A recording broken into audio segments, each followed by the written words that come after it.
Feminism in the future. In the future, I see flying feminists on hoverboards, and they have self-lacing Nikes, and their feminism is queer and it's intersectional, and they're historically informed.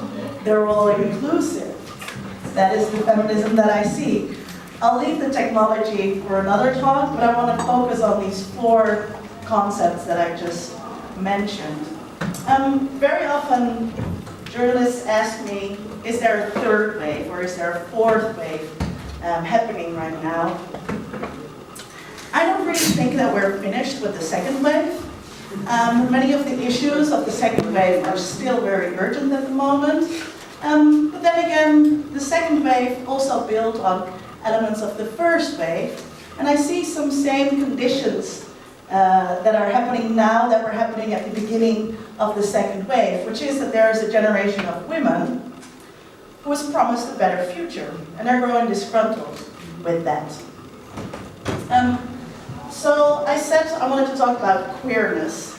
Feminism has always been about fighting essentialisms, fighting the idea that biology is destiny. I am more than my uterus. Queer theory really builds on that and tries to further fight these essentialist ideas. One of the founders of queer theory is Judith Butler. Maybe some of you have read her. When I first read Judith Butler, it was such an eye-opener to me. I really misidentify with my gender, which doesn't mean that I want to be a boy, but I misidentify with all these things that are coded or considered as feminine, having long hair, eating chocolate, drinking tea, talking about emotions. For me, reading Butler was really an eye-opener. So queer theorists seek to interrogate these binary oppositions that are discursively constituting our identities. So they're binary oppositions. They're either or. You're either male or you're either female. And they're discursively constituted. They're made in language.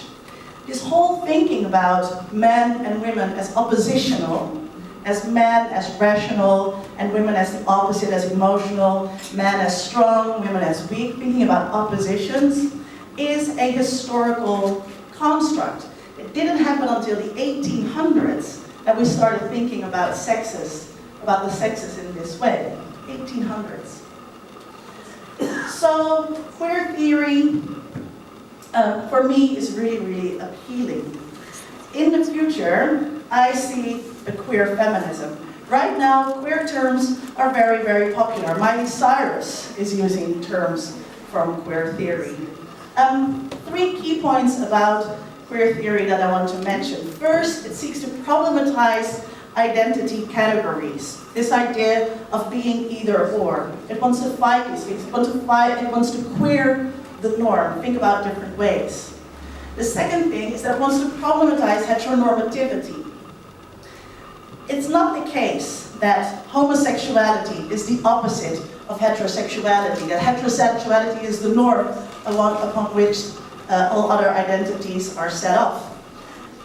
We need the one to see the other, so they're mutually constitutive. They need each other to exist. Thirdly, queer theory wants to single out and notice and produce new ways of living. Judith Butler calls for gender trouble. If gender is a performance, like Simone de Beauvoir already referred to, maybe we can perform differently. Maybe we can make these genders unintelligible, where it becomes difficult to say if a person is a boy or a girl, and maybe no longer that relevant. Try to get away with these categories. So in the future, I see feminists that are queer. For them, these identity categories are not that important. And that's not just about sex, but about gender, but that's also about sex. I see in the future a queer feminist that question the body, but notice the importance of the body. We cannot just perform anything. I cannot perform a black male. Identity doesn't work that way. I see feminists that are queer, meaning that they think about these things, they analyze the role of women. And for them, these categories of male and female no longer really matter. So that also means that feminism will be for all, because the patriarchy fucks us all, right? So I talked a little bit about queer. I also want to talk about intersectionality. In 1852, Sojourner Truth held a very famous speech, which is now known as the Ain't I a Woman speech. And she spoke at a convention in the US. She was a black woman from New York. She spoke at a convention where women were struggling and fighting for voting rights. And she held a speech in which she constantly said, "Ain't I a woman?" She questioned essentialist ideas about femininity. She said, "Women are not naturally weak. I work just as hard as a man." But she also pointed out that these talks that were happening were not really about her. They were all about white women. And that's when she said, "Ain't I a woman?" 1852.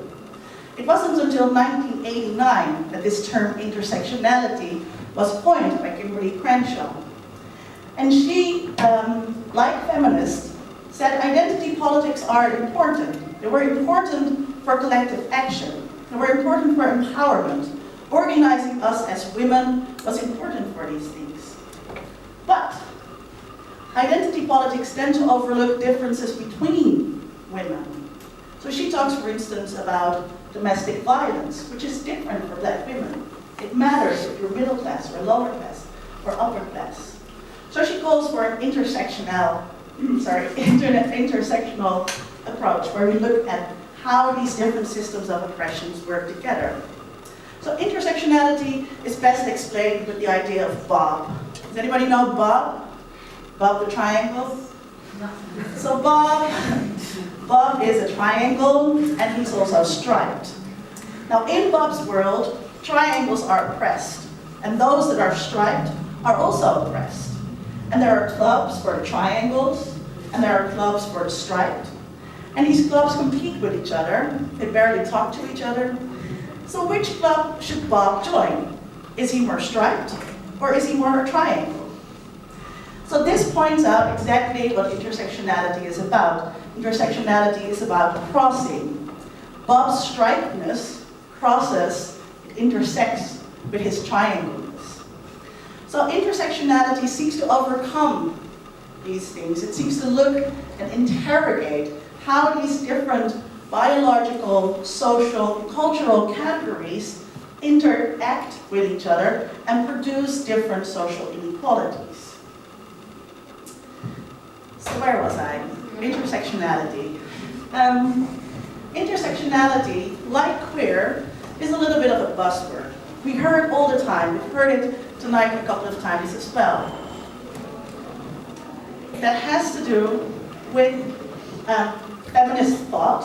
This is now, within feminist thought at the university, really a big thing to look at these differences between women. And it also has to do with, I think, a painful legacy of feminism, which is the legacy of its exclusions.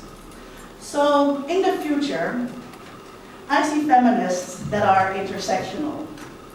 For them, they always look at different identity axes. They don't look just at gender, but they also look at sexuality. They also look at ethnicity. They also look at race, at ableism, at class, etc. These intersectional feminists, I forgot what I wanted to say there.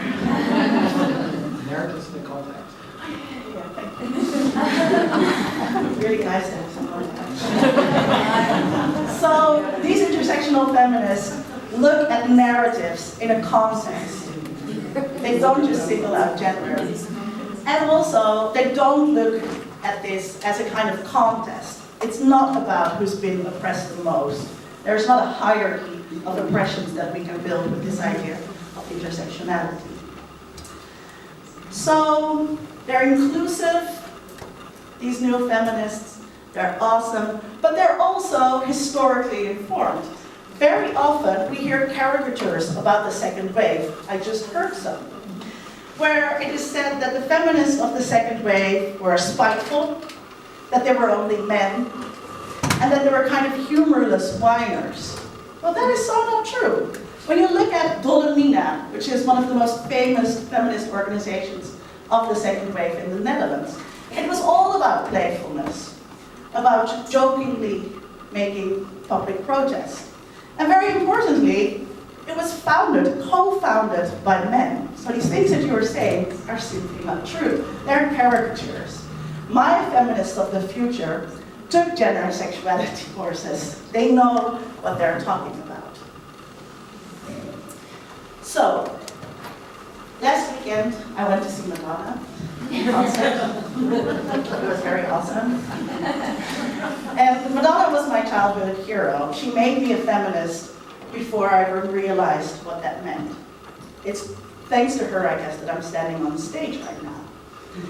When I was 20, I took a course in gender studies, and it was awful. The feminists there really didn't like Madonna. They couldn't approve of her. They thought that she was a bad role model, and I really didn't like that. It felt like they were judging on who to pass on feminism to. They were sort of searching for worthy heirs. And I didn't like that idea at all. Likewise, I am not the feminist police either. Any talk that you have about future feminisms is normative. So my talk today has been wishful, hopeful, but also very subjective. I don't know what girls are going to do with feminism, but I know that they're going to rock it just like Madonna. Thank you.